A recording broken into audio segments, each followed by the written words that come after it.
Hello, welcome back to Roommates. As you can see from the last 3 episodes, because I split it up into 3 episodes, because the spring break one was kind of fucking long, so it got its own episode, which ended pretty nice, I guess? I don't know.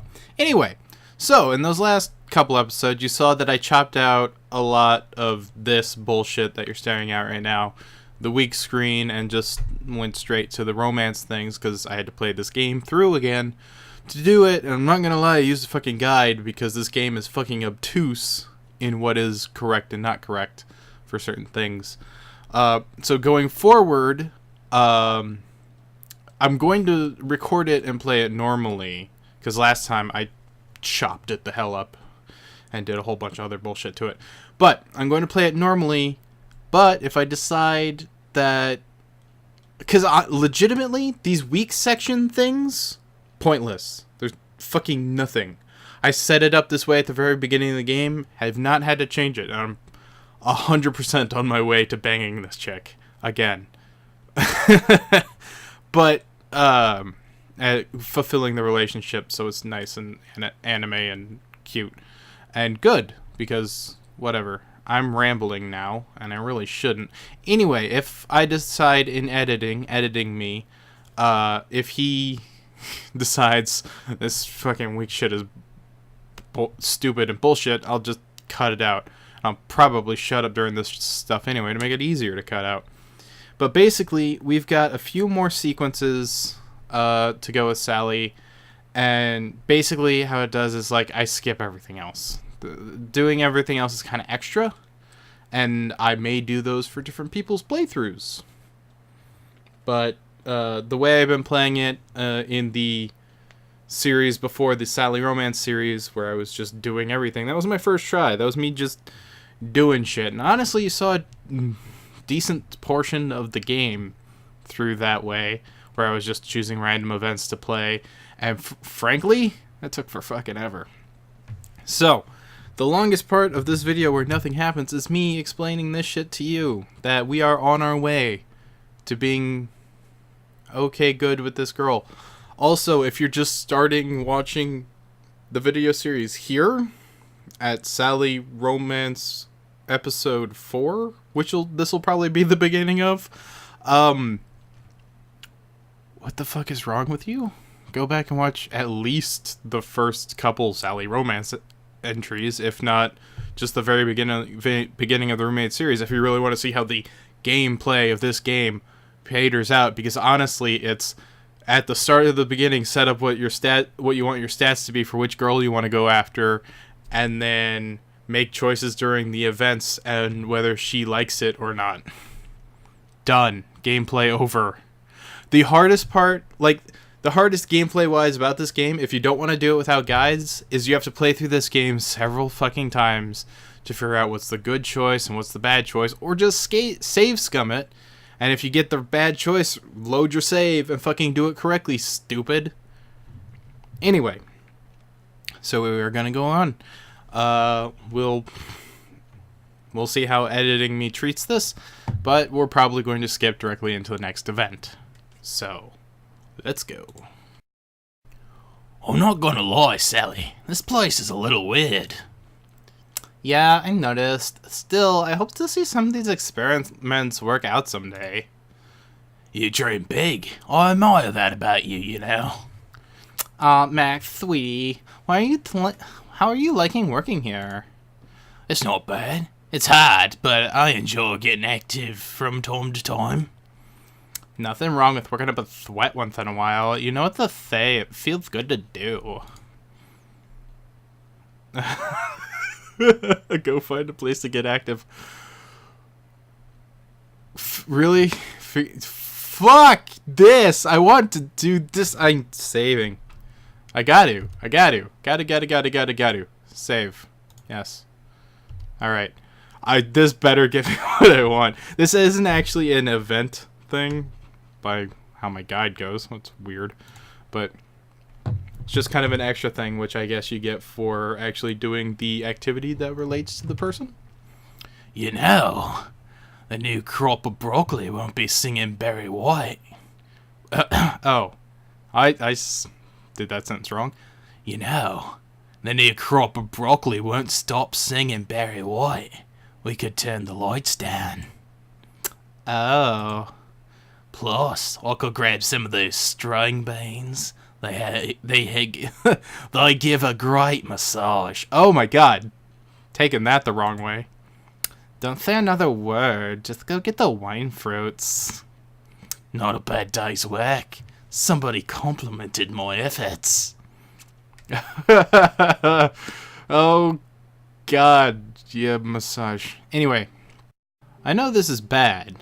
I know this bed is just a cheap single, but after a long day it feels fantastic. The last quarter has barely begun and I'm already feeling blown out.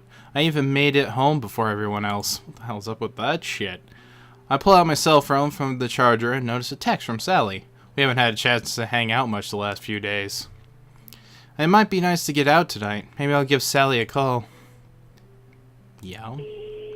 I smile and call. My notorious I can't read words is coming back to haunt me. Anyway, I smile and call up the speed dial contact. This sentence is just poorly structured. I want to read it. I smile and call up the speed dial contact for Sally. I read that properly. Hopefully we can at least catch a bite to eat together. Hi Max, how's it going? Got your text. Was thinking about seeing you. What are you up to? If you had a chance to walk the Vegemite yet. No, not yet. I'm on my way home right now. Well, if you don't mind a bit of company, let's take him down to the park. Sounds great. Let's do it. 30 minutes... Wow, a new background. Holy shit. Anyway, 30 minutes later, Sally and I are walking down one of the lanes in the park while Vegemite tries to tear my arm off, sniffing everything in sight. So, where are you guys playing next? Not sure. Gaz's place is booked up for the week, but I'm working on something. Hopefully it gets us up sooner. What about you? Got any protests lined up? Sally laughs, but shakes her head almost disappointingly. No, after the last one, I learned I need to do my research before I jump on a cause. I suppose it's a good lesson to learn. So, what's got you so involved in this political activism stuff? One of my dad's neighbors kept cows, at least until the feds busted him for gross negligence and animal cruelty. I saw those cows and I was the one who called in to tip the feds that followed. It put me off meat for life. But more importantly, I know half the reason that man did what he did was the economic and political forces stacked against him. Wow, that's actually pretty deep. You really thought about all that stuff, huh? Sally pushes me gently while grinning at me. Thanks for coming out with me, Max. You know, Vegemite's not gonna stop needing walks anytime soon. Definitely. Sally smiles at me and we chuckle. As I sit in my room, I find myself staring at the ceiling. It's been a good year so far. I've had lots of fun, gotten used to college life, even gotten together with Sally. But as I think about what I've done this year, I can't help but feel like I haven't really made a lot of progress on my greater goals. I mean, this college stuff is alright and all, but how is Back Alley Flash really doing? We had a good few shows at Christmas, and we've done 1 or 2 shows. I don't know, I feel like I've got to throw one final show for this year. Really get my name out there. This is going to take some work, but if we pull it off by the time school starts up next year, we could be a campus legend. A few hours later, Memphis and I are sitting in the cafe talking about our options. Look, man, I'm with you. I'm just always up for throwing a killer show. The big question is, how are you gonna do it? I mean, Gaz has got a pretty big band playing. Yeah, I know. Maybe we could do something on campus, though. Look, it's the last quarter of the year. That means 2 things are happening. Freshmen are celebrating their first year, and seniors are celebrating graduation. Between the 2 of those, there's gotta be a party we can land. Yeah, it's not a bad idea. Okay, we'll need to figure out a set list, and scope out the scene to figure out where we're doing this. We're trying to get our names on all those people's lips, am I right? Damn right. by the time we're done, I don't want those people to be able to think of anything but us all summer.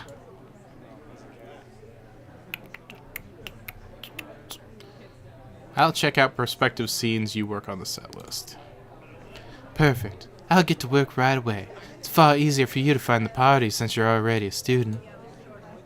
My thoughts exactly. Once you get some stuff together, send it over to me. We'll practice a bit beforehand. Sounds awesome. I give Memphis a high five as we get up from our table and start heading out. I'm excited. Something tells me this is going to get big.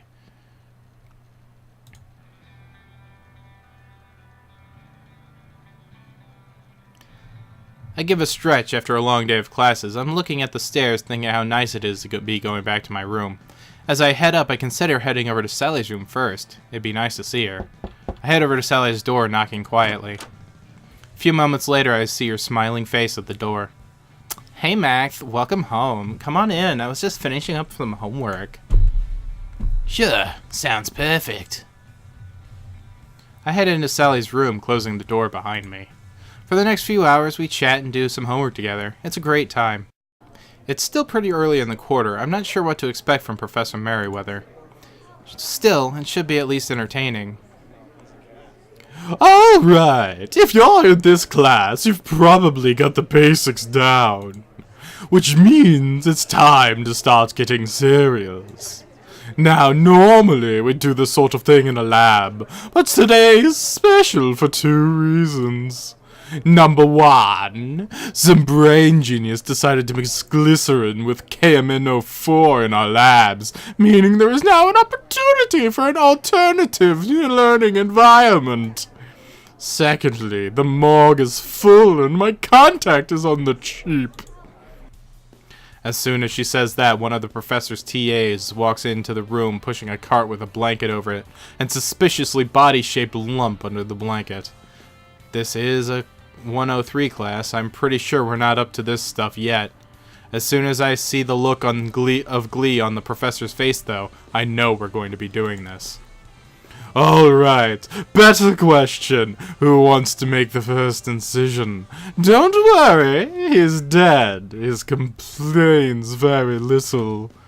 Around the room, everyone is unsure of what to do with this. A few hands tentatively go up.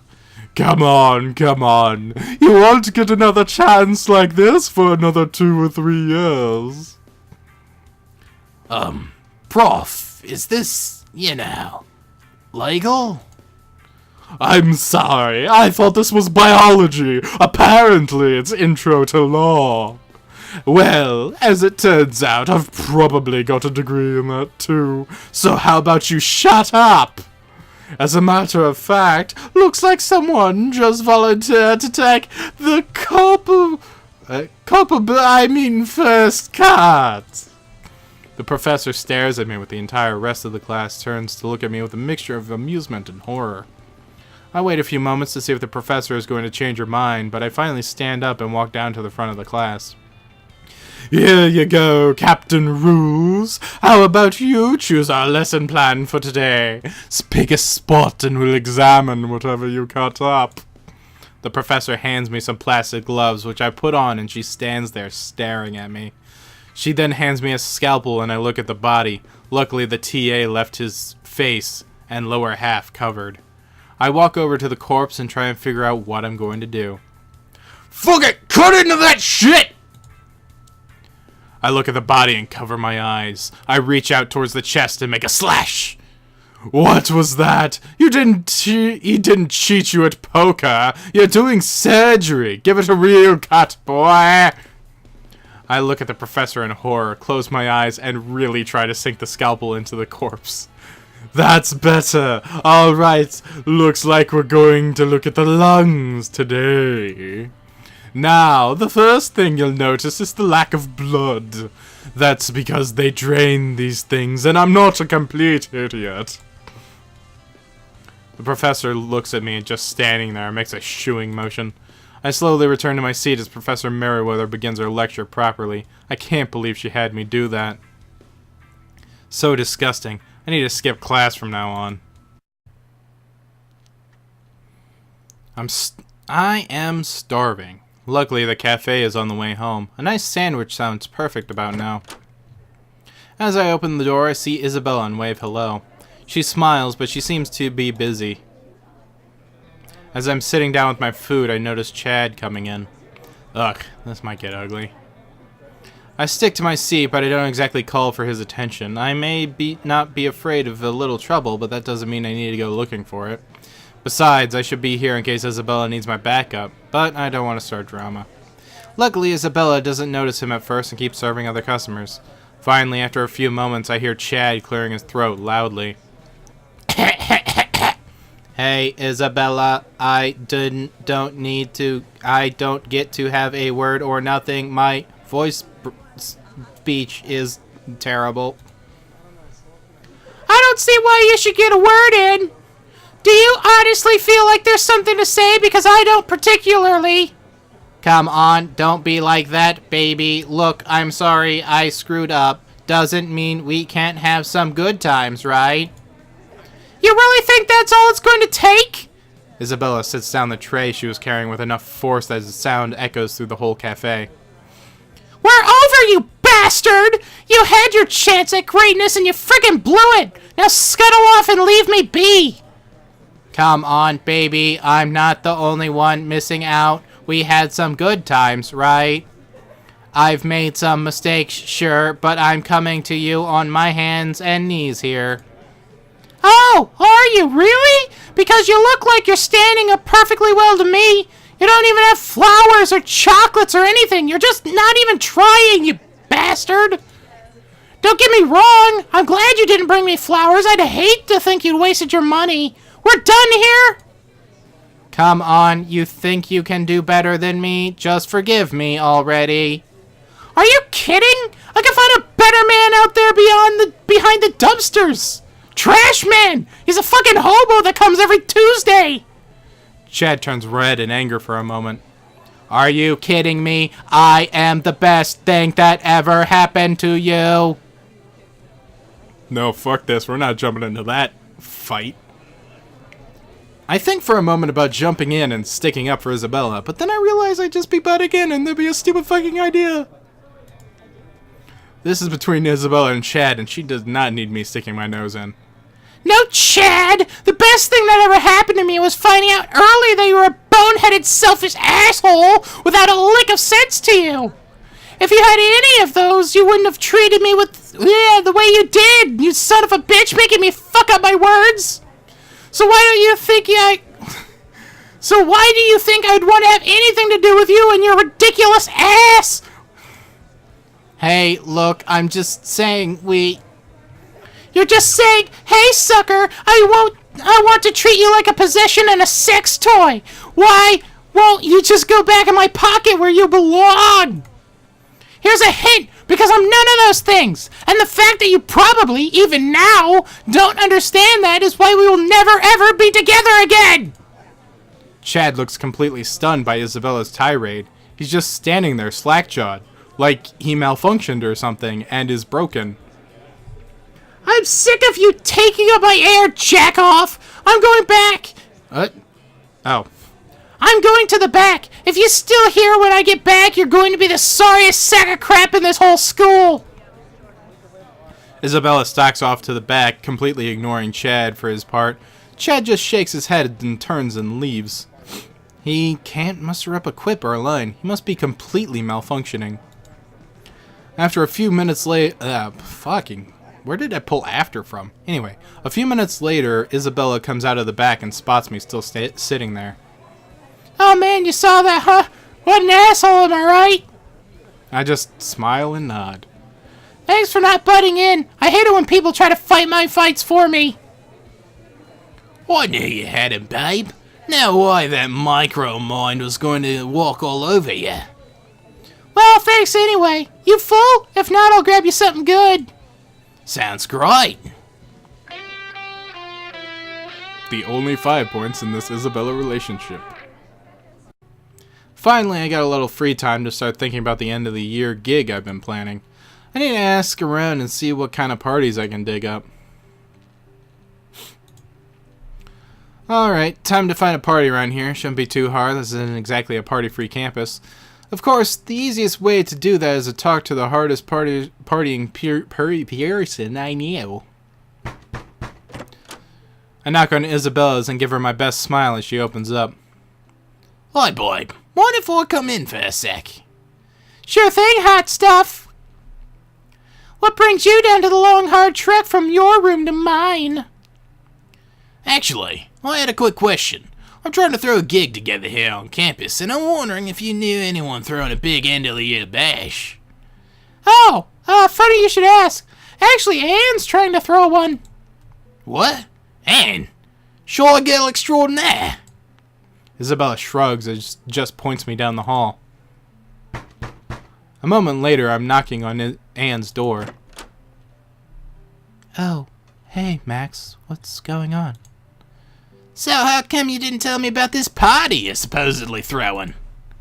Anne looks like she's about to blush, but then looks like she's trying really hard not to. Well, it's still pretty early in the planning stages, so I haven't really told many people about it yet. You have entertainment ready. No, just my next task.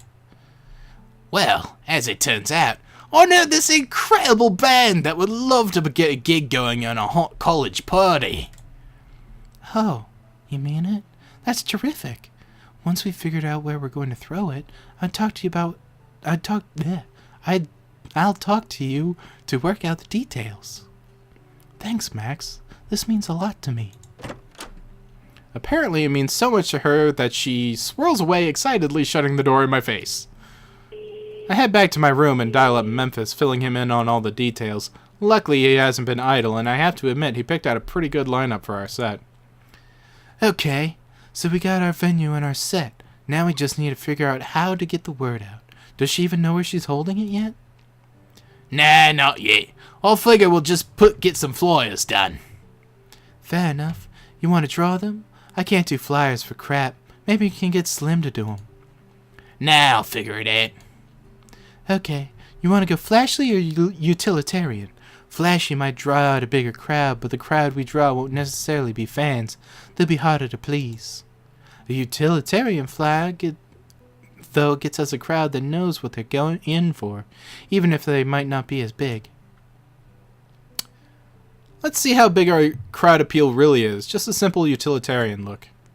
Yeah, you're probably right. Okay, let's get ourselves something simple and yet effective. Alright, sounds good. We'll play to a good crowd and maybe earn some converts on the way. You know who's going to do it? Yeah, I think I know how to get 'em done. I'll take care of it.